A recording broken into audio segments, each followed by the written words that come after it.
Hello Saritha, నువ్వు phone చేసి అడుగు, అమ్మాయి తరపు వాళ్ళు ఎంతసేపట్లో ఇక్కడికి వస్తున్నారు. ఏం చేస్తావో చేసుకో, ఎలాంటి లాభం ఉండదు. అరే ఆ అమ్మాయి అయితే 5 నిమిషాల్లో అక్కడ ఉంటుంది, కానీ వాళ్ళ అమ్మ రావడానికి కాస్త టైం పడుతుందంట. నీకు తెలుసు కదా ఇక్కడ ట్రాఫిక్ ఎలా ఉంటుందో. అవన్నీ సరే, ఒక్కసారి అమ్మాయి వస్తే చాలు, మిగిలినవన్నీ నేను అరే ఆ అమ్మాయి వచ్చేసినట్టుంది. సరిత నువ్వు ఫోన్ పెట్టేసే, అమ్మాయి వచ్చేసింది. నేను తర్వాత మాట్లాడతాను, ఓకే? దేవుడా. నమస్తే. నమస్తే. అది నేను... అయ్యో దేవుడా, ఎంత చక్కగా ఉన్నావు నువ్వు. రామారా, లోపలికి రా. ఇది మీ ఇల్లే అనుకో. లోపలికి రా. రా స్నేహ, అతిథులు వచ్చారు, జ్యూస్ తీసుకురా. ఇది మీ ఇల్లే అనుకుని ఫ్రీగా ఉండమ్మా. కూర్చో. వెళ్ళు వెళ్ళు. ఏంటమ్మా, నువ్వేమైనా డిటెక్టివ్ అలా దొంగతనంగా చూస్తున్నావు? ఇలా రా, చూడు. ఎవరా అమ్మాయి? తను నా ప్రాణం తీసే రాక్షసి. నీ ప్రాణాలు తీసే రాక్షసి? ఇప్పుడు చూడు, సిచ్యువేషన్ లో పెద్ద ట్విస్ట్ రాబోతోంది. అపోహ అనే ట్విస్ట్. నువ్వు ఏ అపోహ గురించి మాట్లాడుతున్నావమ్మా? నువ్వు మాట్లాడకుండా చూస్తూ ఉండు. నీ భార్య ఇప్పుడు రాంగ్ నెంబర్ ని డైల్ చేసింది. తను ఎప్పుడు రాంగ్ నెంబర్ కదా డైల్ చేసింది. నాకేమైనా దెబ్బలు తిన్నా సరదానా? తీసుకో, జ్యూస్ తీసుకో. వద్దు, థ్యాంక్ యూ. అయ్యో, జ్యూస్ తీసుకుంటే ఏమవుతుంది? తీసుకో, మొహమాట పడద్దు. అవునమ్మా, ఇప్పుడు చెప్పు, ఏం చేస్తుంటావు నువ్వు? నన్నేమని చెప్పమంటారు? అదే, ఎంతవరకు చదువుకున్నావు, ఏం చేస్తుంటావు? అరే ఈ కాలపు అమ్మాయిలు అందరూ చేస్తుంటారు కదా. నేనొక ఫిజియోథెరపిస్ట్ ని. అంటే అది ఎముకల డాక్టర్ కదా? అవును. బాగుంది, చాలా బాగుంది. అంటే అత్తయ్య గారి కాలిక వైద్యం ఇంట్లోనే జరుగుతుందన్నమాట. అక్కడికి ఇక్కడికి తిరగాల్సిన అవసరం ఏమాత్రం లేదు. ఆవిడకి నేను వైద్యం చేయాలి. అసలు అక్కడ ఏం జరుగుతుంది నాకు కూడా చెప్తారా? ఆవిడికి నయమవుతుందని నాకు పూర్తి నమ్మకం ఉంది.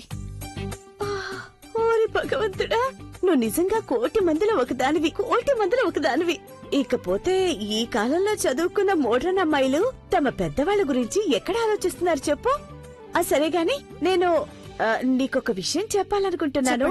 అది విషయాన్ని ఖాయం చేసుకోవడానికి ముందు నువ్వు మా రిషబ్ను ఒక్కసారి కలవాల్సి ఉంటుంది. అది కూడా ఇఫ్ యూ డోంట్ మైండ్, సరేనా? ఓకే. వెరీ గుడ్ అమ్మా. సరే, ఈలోగా నువ్వు నాకు చెప్పు, నీ హాబీలేంటి?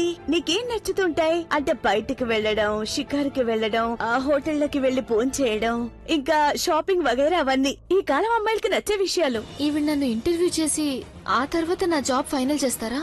అయ్యో తల్లి, జవాబు చెప్పమ్మా, మౌనంగా ఎందుకు కూర్చున్నావు? చెప్పు. అంటే అది షాపింగ్ అది ఏమీ లేదు, నాకు బుక్స్ చదవడం అంటే చాలా ఇష్టం. చాలా బాగుంది. అయితే నువ్వు పుస్తకాలు కూడా చదువుతావా?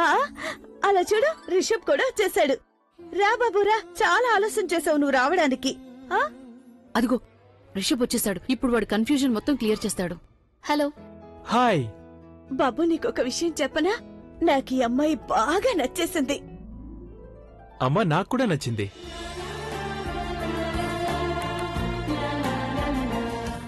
నిజంగానా? అంటే దీని అర్థం ఇప్పుడు సమయం వచ్చేసింది. మీరిద్దరు చక్కగా కూర్చొని మాట్లాడుకుంటే బాగుంటుంది కదా, ఒకరినొకరు అర్థం చేసుకోవచ్చు. లేదు లేదు, నువ్వు తన నానమ్మ రూములోకి పంపించొచ్చు కదా. రిషబ్, నేను నానమ్మ రూములోకి ఎందుకు పంపిస్తాను బాబు? నువ్వే కదా తను పెళ్లి చేసుకోవాల్సిన వాడివి. ముందు మీరు ఒకరినొకరు అర్థం చేసుకోండి, తెలుసుకోండి. అత్తయ్య గారి ఆశీర్వాదం అయితే తర్వాత కూడా తీసుకోవచ్చు. అమ్మా, మీరు అనుకుంటున్నట్టు తను ఆ అమ్మాయి కాదు. ఇప్పుడు అర్థం ఏంటుంది నా భార్యకి. నా భార్య ఏడిపిస్తే భలే సంతోషంగా ఉంటుంది కదా. చాలా సరదాగా ఉంది మీకు. పగలంతా నువ్వు ఏడిపిస్తావు, రాత్రి నన్ను ఏడిపిస్తుంటాను. నోరు మూసుకో. బాబు రిషబ్, నువ్వేదో పొరపడుతున్నట్టున్నావు. తనే అమ్మాయి, పైగా తనేమో ఎముకల డాక్టర్ కూడా. By 1 get 1 free. నువ్వు కొంచెం కన్ఫ్యూజ్ అయ్యావు, నేను నీకు క్లియర్ చేస్తాను. తను డాక్టర్ సుప్రీత, నానమ్మ ఫిజియో. తనిప్పుడు ఇక్కడికి నానమ్మకి వైద్యం చేయడానికి వచ్చింది. మీకు అర్థమైందా?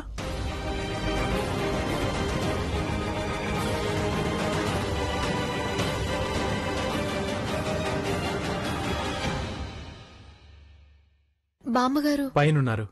తన రూమ్ అక్కడే ఉంటుంది. ఓకే. తను పైన? అవును, పైనే. ఓకే.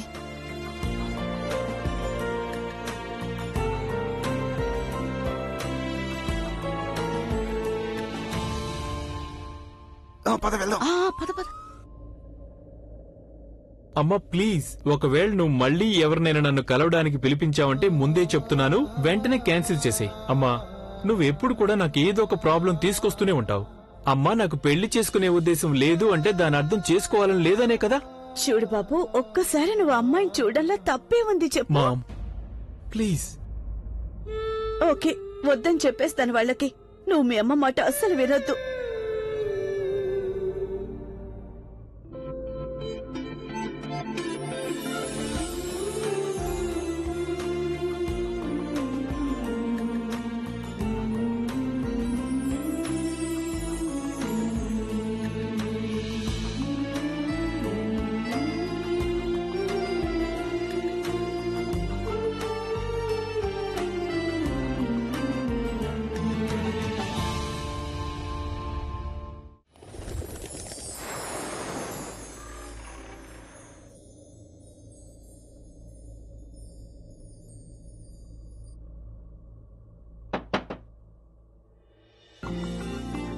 మీరా? అది కింద మీకు అలా జరిగిన దానికి ఐఎమ్ రియల్లీ సారీ. నిజానికి నాకు కూడా తెలియదు నా కోసం మామ్ ఎవరో ఇంటికి పిలిపించారని. అందుకే తను కూడా కాస్త పొరపాటు పడినట్టుంది. దానివల్లే మిమ్మల్ని ఇందాక ఐఎమ్ సారీ. మీరెందుకు పెళ్లి చేసుకోవాలనుకోవడం లేదు?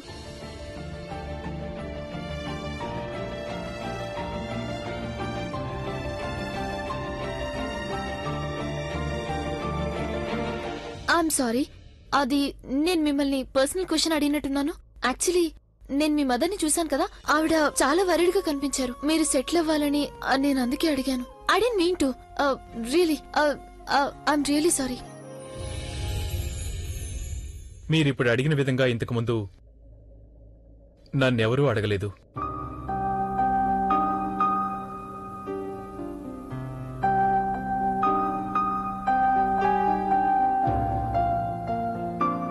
నేను పెళ్లి చేసుకోవాలని ఇంట్లో అందరూ అనుకుంటున్నారు. కానీ నేను నో చెప్పడం వెనక కారణం ఏంటి అని ఎప్పుడు ఎవరు నన్ను అడగలేదు. నేను కూడా ఎప్పుడు ఇది ఆలోచించలేదు, ఎవరికైనా దీని గురించి చెప్తే బాగుంటుంది అని, నా మనసులో ఏముంది అని. నేనెందుకు పెళ్లి చేసుకోవటం లేదు, ఎవరికి చెప్పాలో నాకు తెలియలేదు.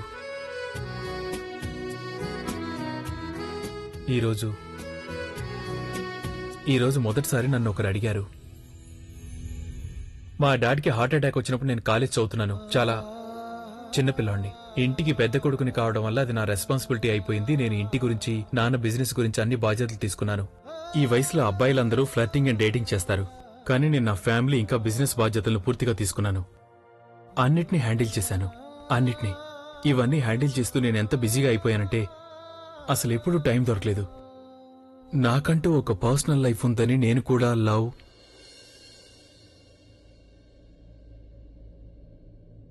ఎంతో పెద్ద బిజినెస్ ఎంపైర్ని నిలబెట్టాను.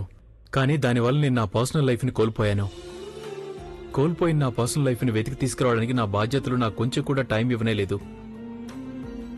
నేను న్యాయం చేయలేని బంధానికి ముడివేయటం వల్ల వచ్చే లాభం ఏంటో మీరే చెప్పండి. చాలా బాగుంది రిషబ్. నువ్వు మీ అమ్మ మాటల్ని ఇంత సీరియస్ గా తీసుకున్నావా? ఏ మాట? ఇదే, ఈ అమ్మాయితో గదిలో ఒంటరిగా కూర్చుని తనతో లోడా లోడా లోడా మాట్లాడడం. ప్లీజ్ మీరు తన మాటలను తప్పుగా అనుకోవద్దు. మనసులో ఏదనిపిస్తే అది అనేస్తూ ఉంటుంది. తనకు మొదటి నుండి అలవాటైపోయింది. I'll take leave. బామ్మగారు, మీరు ఇటొచ్చి చైర్లో కూర్చోండి, మనం ఎక్సర్సైజ్. నేను పడుకుంటాను. కానీ అది ఇక్కడైతే నేను మీ చేత ఎక్సర్సైజ్ ఎలా చేయించగలను? నిలబడి నిలబడి నేను అలసిపోయాను. నేను 5 నిమిషాలు రెస్ట్ తీసుకుంటాను, ఆ తర్వాత ఎక్సర్సైజ్ చేస్తాను. ఓకే.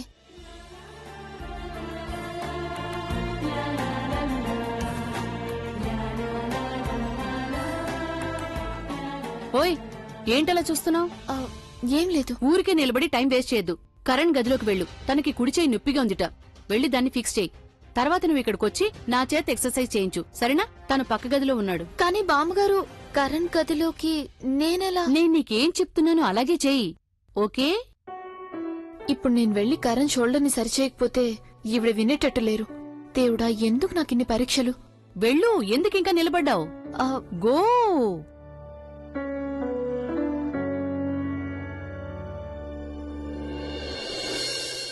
మీరు మోడల్ కావాలని అనుకుంటున్నారా? ఇదే మీ గొప్ప అవకాశం. షైనింగ్ బ్రాస్కసీ మిస్టర్ రిషబ్ తన కొత్త యాడ్ కోసం ఒక కొత్త మోడల్ కోసం వెతుకుతున్నారు. ఆయన తన తమ్ముడు కరణ్ తో కలిసి చేయాలనుకుంటున్నారు. మీరు వెంటనే షైనింగ్ బ్రాండ్ ఆఫీస్ కు చేరుకోండి. అడ్రస్ రాసుకోండి.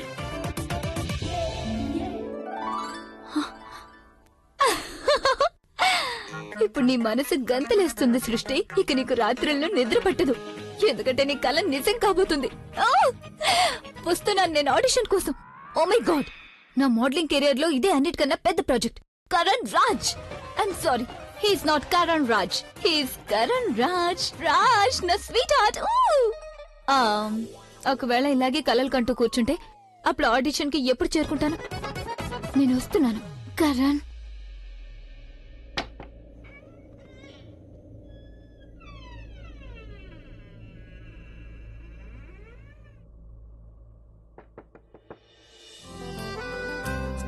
నిద్రపోతున్నాడు. ఇప్పుడు నేను ట్రీట్మెంట్ చేయాలా లేక తిరిగి వెళ్ళిపోవాలా? తిరిగి వెళ్ళిపోతాను. అయినా ఈ స్టూపిడ్ కోసం ట్రీట్మెంట్ ఎందుకు చేయాలి? నిద్రపోతున్నాడని పామగారికి చెప్పేస్తాను.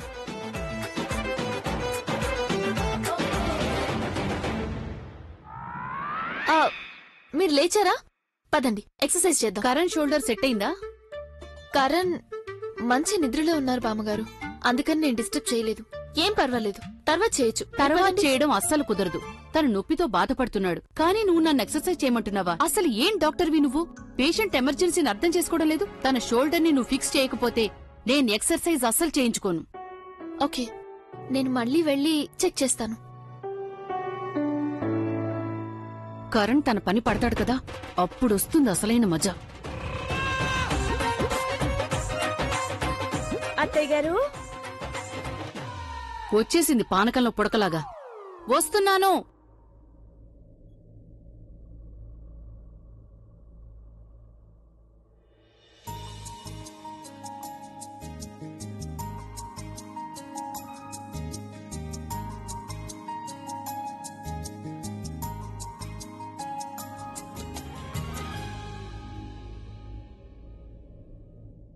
నేనొక ఫిజియోని, ఇదే కదా నా పని. మరి నేను ఇంతగా ఎందుకు కంగారు పడుతున్నాను? ఎందుకంటే ఈ మనిషిలో చెడనేది ఒళ్ళంతా నిండిపోయింది. తను అమ్మాయిలతో ఏ విధంగా అయితే ప్రవర్తిస్తూ ఉంటాడో దానివల్ల తనని ముట్టుకోవడం కూడా కష్టంగా అనిపిస్తోంది.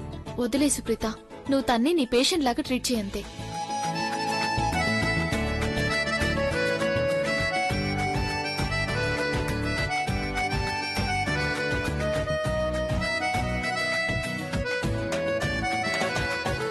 వచ్చావా బ్యాబ్? ఈ నొప్పిని నువ్వు మాత్రమే సరి చేయగలవు. కొంచెం కిందకి, కొంచెం పైకి, ఇంకొంచెం పైకి. తను నన్ను ఎవరో సోఫియా అని అనుకుంటున్నాడు. తొందరగా ట్రీట్మెంట్ చేసి ఇక్కడి నుంచి వెళ్ళిపోవడమే మంచిది. నువ్వేమైపోయా?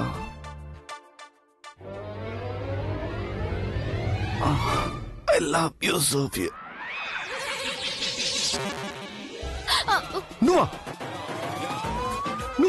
నువ్వు ఇక్కడేం చేస్తున్నావు? బామ్మగారు నాకు చెప్పారు నీ షోల్డర్ కి ట్రీట్మెంట్ చేయమని. Don't touch me. కానీ టచ్ చేయకుండా నేను నీకు ట్రీట్మెంట్ ఎలా చేయగలను? నేను నీకు అంత పెద్ద విధంగా కనిపిస్తున్నానా? ఆ మాత్రం నేను అర్థం చేసుకోలేనా? నాకు బాగా తెలుసు నువ్వు నన్ను ముట్టుకోవాలని ట్రై చేస్తున్నావు. దూరంగా ఉండు. What nonsense! నీకు మతిపోయిందనిపిస్తోంది. ఏం నాకు మతిపోయిందా? నీ ఉద్దేశం ఏంటో నాకు బాగా తెలుసు. నువ్వు నాకు దగ్గర అవ్వాలని ట్రై చేస్తున్నావు, అందుకే వచ్చి నా బాడీని ముట్టుకుంటున్నావు. రియలీ? నీకు నిజంగా అలా అనిపిస్తోందా? నేను నీలాంటి థర్డ్ గ్రేడ్ మనిషిని ముట్టుకోవాలని అనుకుంటానా? ఓహో, నేను థర్డ్ గ్రేడ్ నా? ఒకవేళ నేను థర్డ్ గ్రేడ్ అయితే నువ్వు అబద్ధాలు కోరివి. మొదట నువ్వు నా కారులోకి ఎక్కావు, ఆ తర్వాత నా ఇంటికి వచ్చావు, ఇప్పుడు ఏకంగా నా బెడ్రూమ్ లోకే వచ్చావు. స్నానం చేసి వచ్చిన మనిషికి కొంచెం ప్రైవసీ కావాలి, అది కూడా నువ్వు నాకు ఇవ్వలేదు. ఇంత చిన్న విషయం కూడా నీకు తెలియదంటే నేను ఏమనుకోవాలి?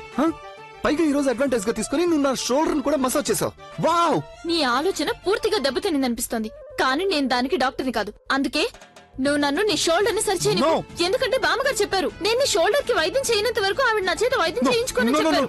నేను నాన్నతో మాట్లాడతాను. అరే నేను చెప్పేది ఒకసారి వినుతారా?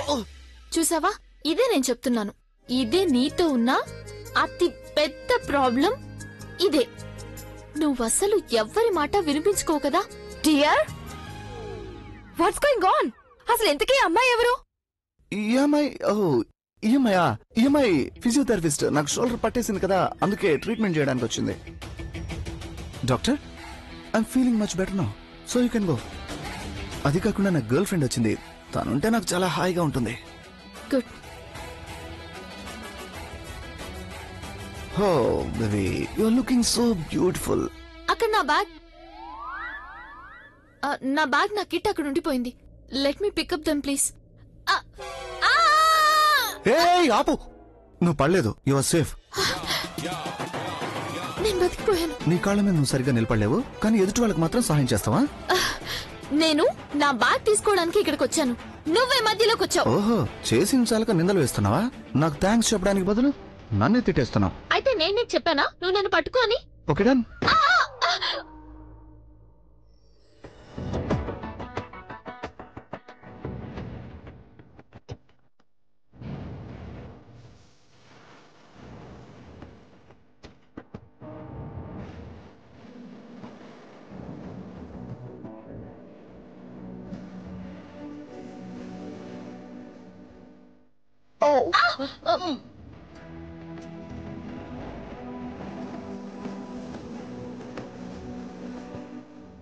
నువ్వు కనీసం నీ దుప్పటా కూడా సరిగ్గా వేసుకోలేవా?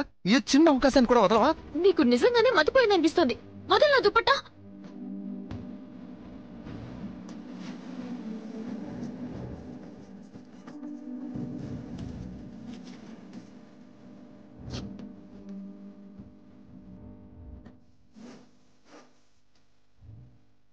వెళ్ళు. బాయ్.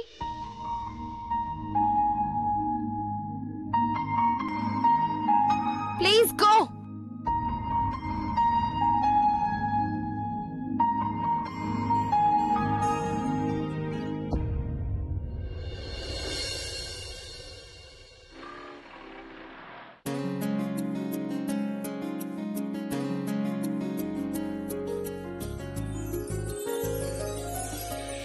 కాంపిటీషన్ చాలా స్ట్రాంగ్ గా ఉండబోతుంది, కానీ నువ్వు కొంచెం కూడా నర్వస్ ఫీల్ అవ్వద్దు సృష్టి. నీకు భయపడాల్సిన అవసరం లేదు. ఈ యాడ్ కి నేనే సెలెక్ట్ అవుతాను, ఎందుకంటే I'm the best.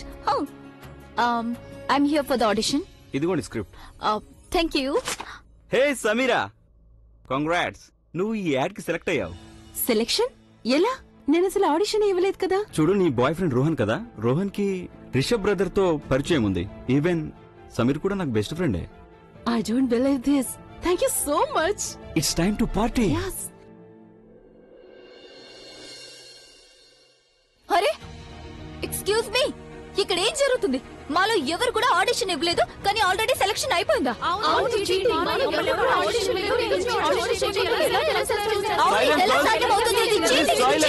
Calm down girls. Sameer sir కి అబ్బాయితో బాగా పరిచయం ఉంది, కానీ దానివల్ల ఈ యాడ్ మీద ఎటువంటి ప్రభావం ఉండదు. So please understand. Excuse me, ఇక్కడ బాస్ ఎవరు? నేను ఆయన్ని కలవాలి. లేదు, మీరు మా సార్ని కలవడం కుదరదు. ప్లీజ్ నేను చెప్పేది వినండి girls. మీరు ఆయన్ని కలవడం కుదరదు. మీరు ఖచ్చితంగా మాకు ఆన్సర్ ఇవ్వాల్సిందే.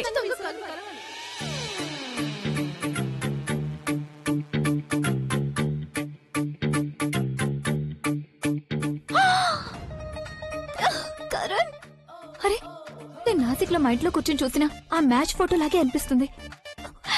కరణ్, ఓ కరణ్, నువ్వు కొట్టే ప్రతి షాట్ కి, నువ్వు కొట్టే ప్రతి బాల్ కి నేను మా ఇంట్లో లేచి నిలబడి డాన్స్ చేస్తూనే ఉంటాను, తెలుసా నీకు?